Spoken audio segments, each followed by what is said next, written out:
The symbolism of Aquarius and the water bearer.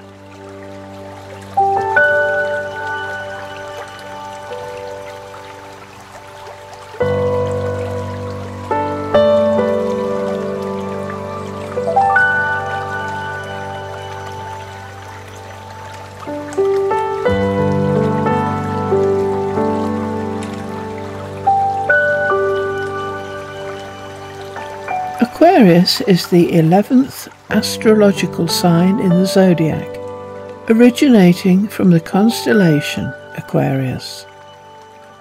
It is one of the oldest of the recognized constellations.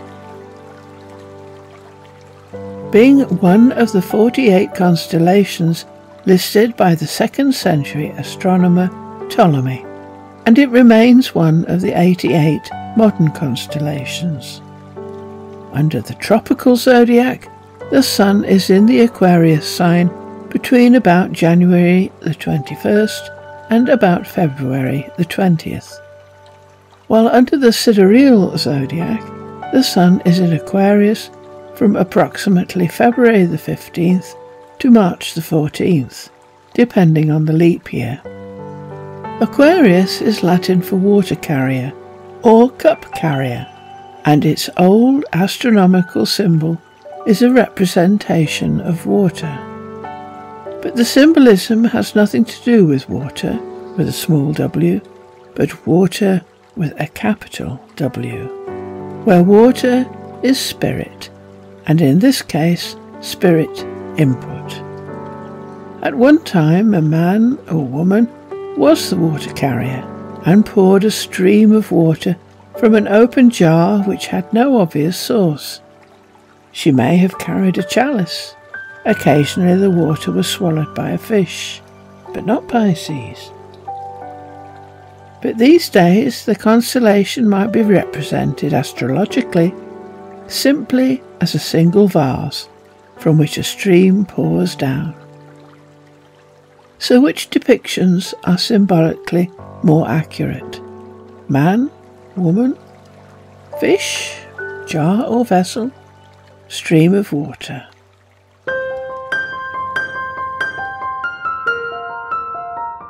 The symbols. Water.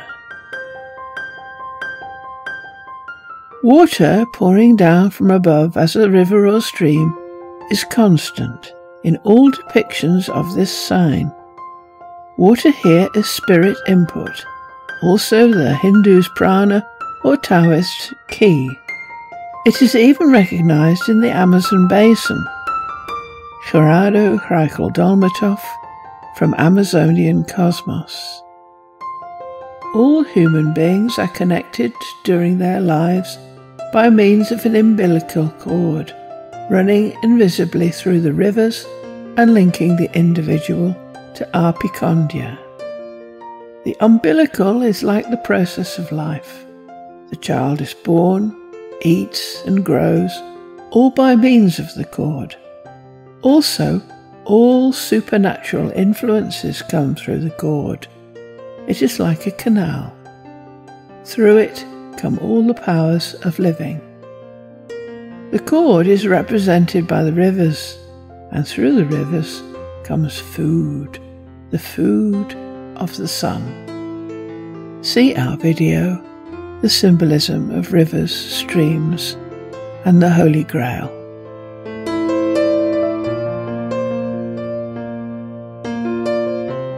The symbols. Fish.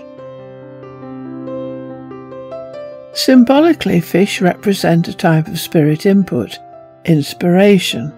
See our video on the symbolism of the fish. Given that other types of spirit input are possible, a person drawing this sign may include fish or may not.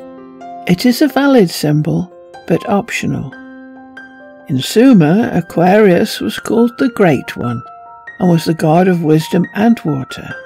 He was often depicted with fish swimming in streams, flowing from and to his shoulders. The symbols. Man, woman, or androgynous, both male and female. Androgyny. In Egypt, Aquarius was associated with the god Hebe. Hebe was androgynous, both male and female, and note the breasts. A woman. In ancient Greece, we find that the goddess Hebe becomes a cupbearer. She was the daughter of Zeus and Hera. She too administered spirit input, including pardons and forgiveness, but via a chalice. She received water from a jug on her right side, but delivered it by her left. Man. And here we see a depiction of a man, a god, holding a vessel this time, and liberally pouring a river of water down on those below. A boy. But in this manuscript from Ulm, Augsburg, Germany, we see a boy holding a vessel and doing the same thing.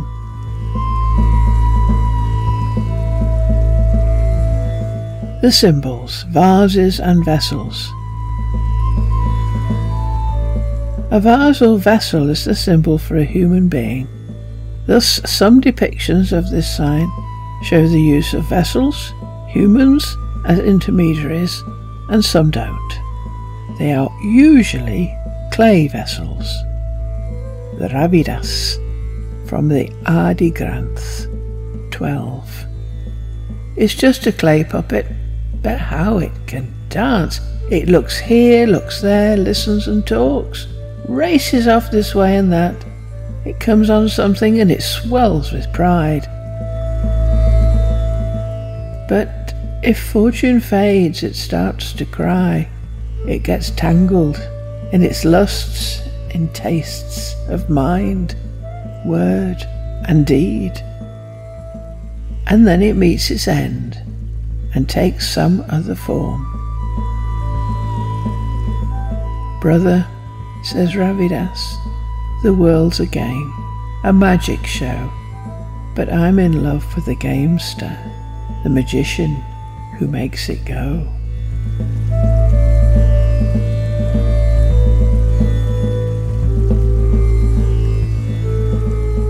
Aquarius as a record of man's spiritual evolution.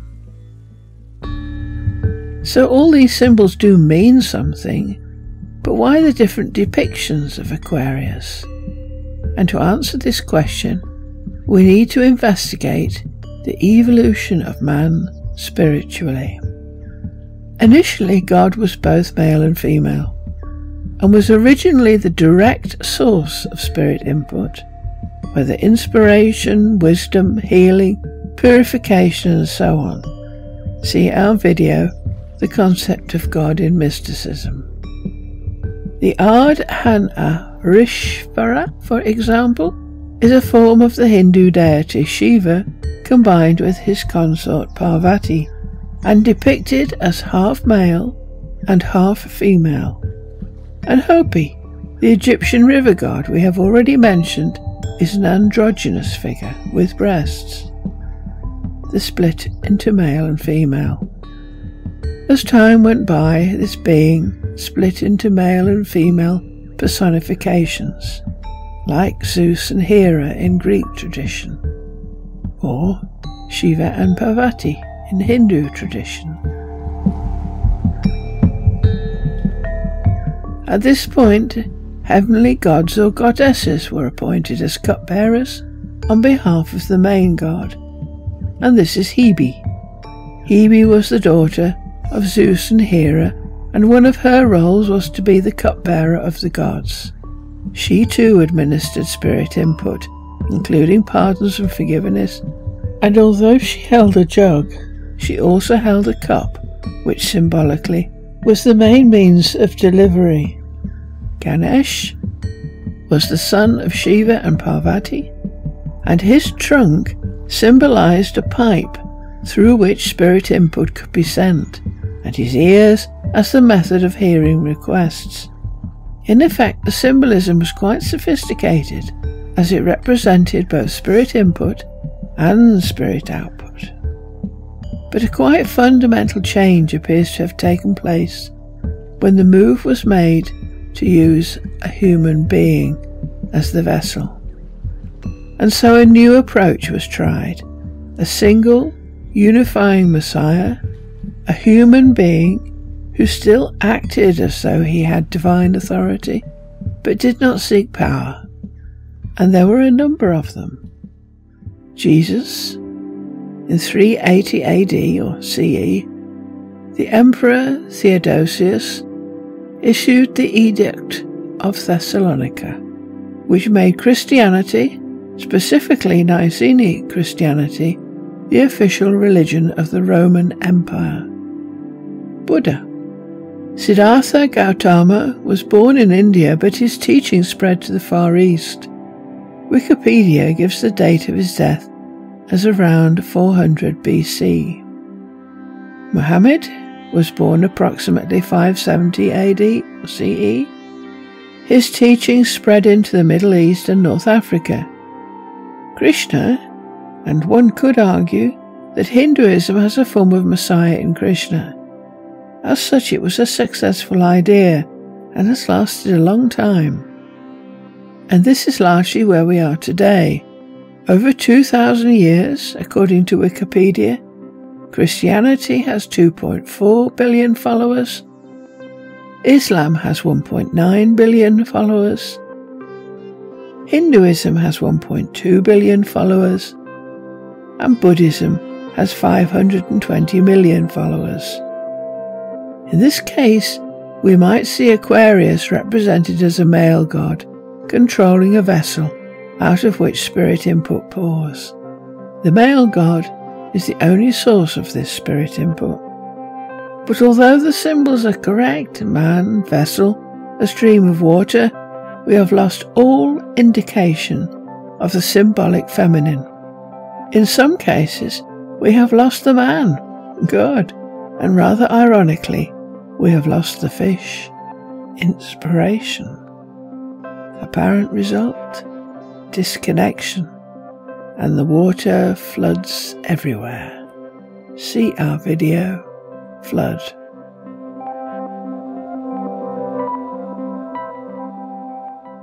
The loss of the female. We once had female vessels. The High Priestesses in the Mysteries taught the initiates how to become adepts, but High Priestesses were abandoned when the Mysteries were abandoned. But the Greeks invented a quite imaginative myth to indicate that the idea behind the word feminine did not have to be just women who could lose their innocence, as Hebe did by marrying Heracles. What was more realistic was to attempt to use childlike innocence, where the innocence is represented by a figure who is neither a boy or a girl, but young enough to be both. And the person they chose was Gannymede. His nakedness in this case is intended to show his innocence. And in this depiction he has a little dog and adores Aquila the eagle. As such, he is symbolically the fool. And see our video, The Fool.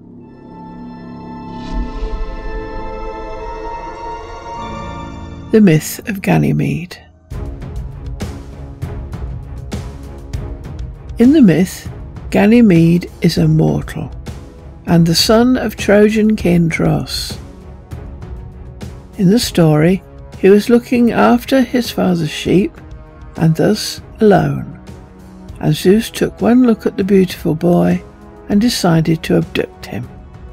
And because Zeus is the chief of all the gods, and tended to do what he liked, he abducted the beautiful Gannymede to be his Pora.